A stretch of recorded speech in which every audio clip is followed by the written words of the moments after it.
Integrating Breathwork into Psychotherapy. Hello, I'm Jim Morningstar. As a clinical psychologist who has been integrating breathwork into psychotherapy sessions since 1976, I've encountered many and varied lessons along the way. I will share in this session the breadth and scope of what breathwork can contribute to what types of clients under what types of circumstances. The main principles which I have derived for having breathwork in psychotherapy be safe, engaging, and effective beyond what a cognitive approach alone can achieve. Maria is a 53-year-old married woman who has had chronic anxiety most of her life. Coming from a professional family and marrying a very left-brain-oriented IT analyst, she has obsessive concerns about her health, but much fear about seeking treatment. She is highly sensitive, prone to frequent headaches and allergies. During the course of counseling and breathwork, she has secured employment that values both her artistic talents and community organizing skills. She has vastly improved her communication skills with her husband and off to go to college daughter. Breathwork and body-oriented counseling worked with her need for physical expression and movement, lacking in the previous years of talk therapy she undertook. She has become safer in her body and able to follow a healthy lifestyle that reinforces her self-acceptance and pleasure in living. The tools of breath awareness and breath modulation perfectly complement an entire change in self-confidence, self-esteem, and anxiety reduction. Depression presents another face of breathing deregulation and is characterized by an overly suppressed breathing for an extended period, leading to an altered brain chemistry, which keeps the system in a different form of emergency shutdown. In this case, a suppressive holding pattern in the breathing mechanism slows down the metabolism and other bodily functions to preserve resources during periods of deprivation or being trapped. The experience of an elephant sitting on one's chest is common, as well as the psychological sense of hopelessness and helplessness. The depressed person's breathing is labored, minimal, and can appear to be a struggle to maintain survival.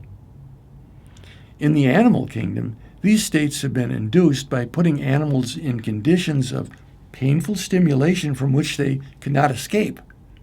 Their breathing and energetic functions became depressed until the situation is alleviated, at which time the organism can recover and eventually return to normal functioning. Humans can psychologically create trapped conditions in which they see no escape and give the same emergency instructions to their nervous system and bodily functions. Breathwork can be an important adjunct in the recovery process to jumpstart the energy system, which then must be maintained by providing an altered psychological and emotional framework. The adroit use of faster than normal breathing, psychological reframing, and eventually slower than normal maintenance can reduce the recovery time significantly and avert the dependency on pharmacological intervention to bring the system back to healthy self-regulation and enhanced growth. Helen is a 62-year-old divorced woman with chronic depression and a history of incest with an older brother. She has been prone to prolonged periods of self-isolation and feelings of worthlessness and hopelessness. When she began to have memories of incest surface, her husband refused to acknowledge or support her. Their divorce accentuated her withdrawal. She had experienced many forms of therapy since early childhood, but eventually dropped out of treatment of any form. She was able to hold a job and give support to her son, who is also prone to depression, and her daughter, both grown now. She sought breathwork upon recommendation of a mentor and has used once-a-month sessions to move stagnant, fearful energy and re-stimulate her interest in life and potential dating again. Even though her son's dealing with suicidal tendencies, she's maintained her own breath awareness and modulation practices, both slower and faster than normal breathing. She has become a source of inspiration and support to others in her family and community. Doris is a 68-year-old divorced woman who came to counseling with depression when she was 57. Through this time, she has retired from her profession as a music teacher and has been a main support of her parents through their dying process and her sister's mental illness. Through this, using breathwork and therapy, she has restored her dreams of being a performer, which has been blocked by fears that literally closed down her throat when she tried to sing. This had exacerbated her sense of hopelessness in life, as singing had always been her recourse when all else seemed to fail. Breathwork has helped her restore her self-regulation and get to the bottom of her deep-seated fears, which no voice teacher could cure. She restored also her faith in life. She has maintained her place in a symphony chorus and again is available to sing at weddings, funerals, and private concerts. She became so appreciative of her own breathwork process that she has taken training to facilitate breathwork and has demonstrated her ability to serve others with sensitivity and empathy that came through her own breathwork healing.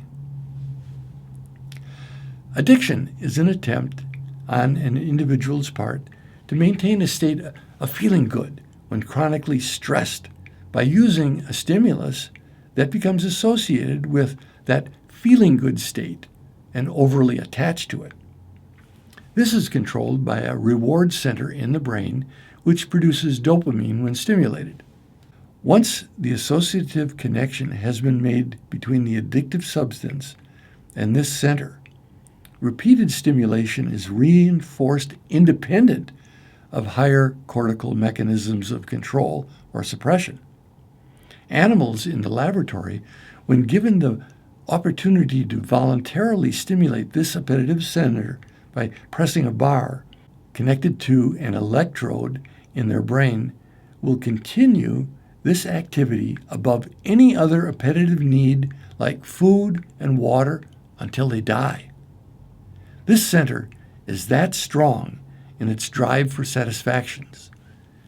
Humans, once the strong association has been made to that center, have a hard time, quotes, willing themselves to break the connection and to parse out more balanced and healthy forms of stimulation that integrate the needs of their entire organism and address the original stress which they had not solved with a more beneficial, balanced approach. In a sense, the period of addiction highlighted this unanswered challenge and exacerbated it to the point, sometimes life or death, where it had to be addressed and other resources brought to bear in reaching healthier solutions.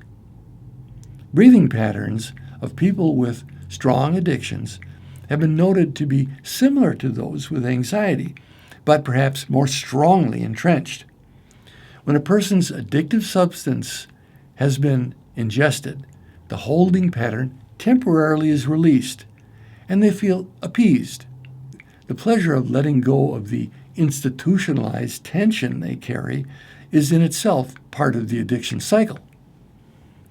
Breathwork has been shown to provide that breakthrough experience which helps disconnect the addictive substance as the only source of stress reduction and help in the process of rebuilding a more healthy, balanced, energetic approach to life.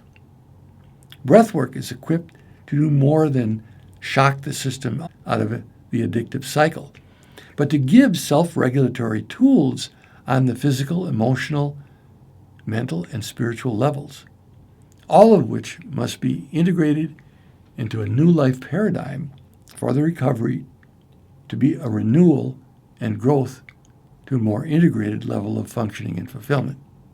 When any of these aspects are not integrated into the recovery, relapse will continue until it is.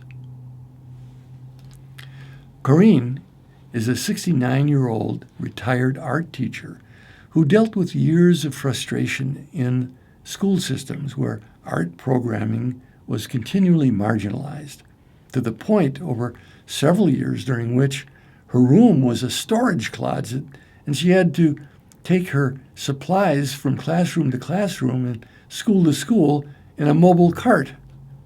She developed a family pattern of alcohol use, which threatened to seriously compromise her health.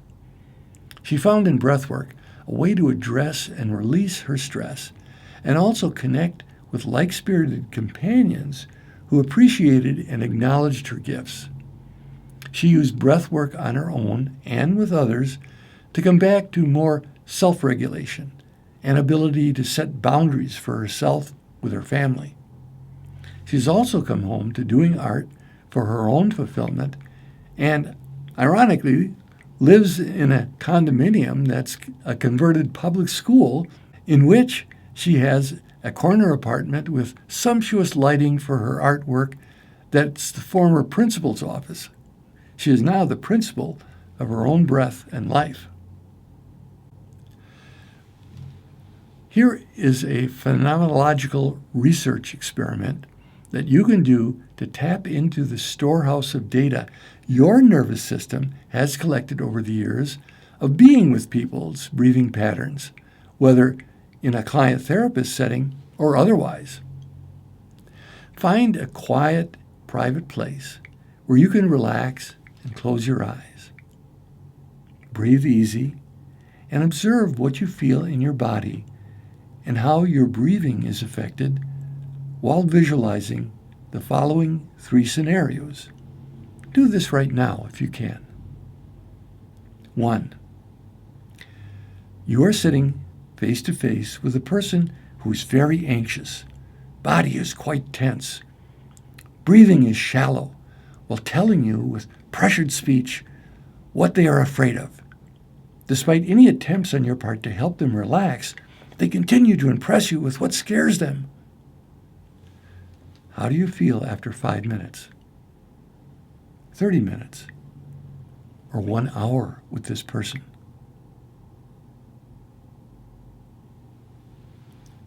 Second situation. You're sitting face to face with a person who is very depressed. Body is deflated and energyless. Breathing minimally while telling you with a flat expression why they are helpless and hopeless.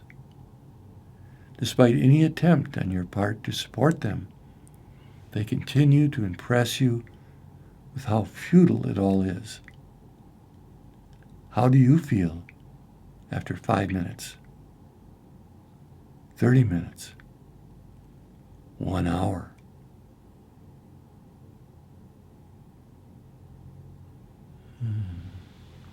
Okay, be sure you're breathing now. 3. You're sitting face to face with a person who is starting to seriously crave their addictive substance. Their body is tense. Breathing is somewhat pressured, while telling you with some desperation why they need their addictive substance. Despite any attempts on your part to offer alternatives, they continue to impress you the desirability of their substance of choice. How do you feel after 5 minutes, 30 minutes, 1 hour?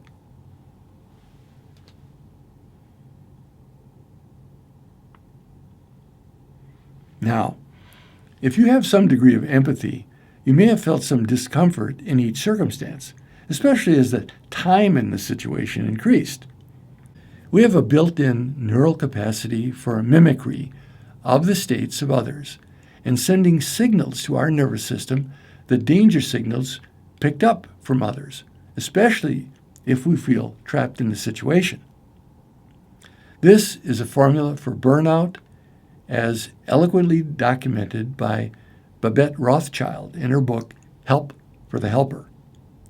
Fortunately, with awareness and training, you can alter your responses to such situations and offer simple techniques to others to change their breathing patterns and the mental and emotional states associated with them. Of course, this is not a permanent solution to their problems, but it can put them in a much more resourceful position to deal with real situations rather than breath by breath reinforcing their frozen states. Now, here are my basic treatment principles in a breathwork session. Many of these principles apply to any healing work, but I find them especially important when working with a client experiencing the symptoms of severe trauma. These principles stem from my clinical work going back to 1970. Number one, safety first. Establishing basic safety starts even before treatment officially begins. Clarity and working agreements and safe boundaries are often issues violated by the client's original trauma and easily re-stimulated if the practitioner is unaware of their initial contract, be it on the phone, by email, or in person. Being open and accepting on the one hand and clear and boundaried on the other are the parameters of safety that lay the groundwork for a successful partnership in healing. Practitioners who deal with trauma and use techniques involving non-ordinary states of consciousness, such as breathwork, need to have done enough of their own personal work to be aware of their own needs and how not to get them confused with the needs of their client. Unless the practitioner has enough inner safety with their own dynamics, it will be nigh impossible to convey safety to a traumatized client. 2, a collaborative approach. The truth is that no practitioner knows all of what's best for a client. If the practitioner does not listen and learn from the client, they are operating from general theory rather than interaction with a live person. Establishing a collaborative approach from the onset takes the practitioner out of the role of the expert who knows the answers and is responsible for all the healing. 3, experimental attitude. Given a working rapport, the practitioner must be flexible enough to abandon a technique that's not working rather than abandon the client. Even during sessions, I will ask a client if they're willing to experiment with a way of breathing, moving, or vocalizing. Number 1, their agreement gets them on board with it. Number 2, it reduces some of the performance anxiety around having to do it right. Number 4, forgiveness. The more these principles are established, the easier it becomes to deal with the inevitable issues that challenge and arise in the emotionally charged setting of trauma work. We begin to accept our so-called mistakes as learning opportunities that actually create more safe closeness and self-forgiveness for the client. Spirituality and breathwork. For many, using breathwork in dealing with trauma is greatly aided by including the spiritual dimension directly in their healing process. Now, clients may not have a model of spirituality or even an antagonistic response to spiritual concepts or language because of negative religious associations. It does not take overt talk about spirituality to include this dimension in the healing process. We can observe resources in an individual that go beyond their reason or willpower, emotions or behaviors. Now, call these resources what you will. They can be crucial in relieving much suffering on the healing journey. If not summoned through traditional forms like prayer or meditation, they may be invoked with, quotes, inner child visualization or guided imagery. This has been verified again and again. It behooves a practitioner to explore and utilize the resources of the client rather than impose or try to replace the client's spiritual approaches with their own. Even in the case of religious trauma or avowed atheism, there's often a way that an individual relates to higher principles of kindness, respect, and compassion, for example, that go beyond their egocentric interest and point to a higher part of themselves. For those open to it, after validating their basic organic self-preservation instincts of anger and self-defense, they may be ready to accept a resiliency in their spirit that can put the trauma in a larger context than just a victimization that leaves them permanently damaged, or something they deserved for wrongdoing or unworthiness on their part.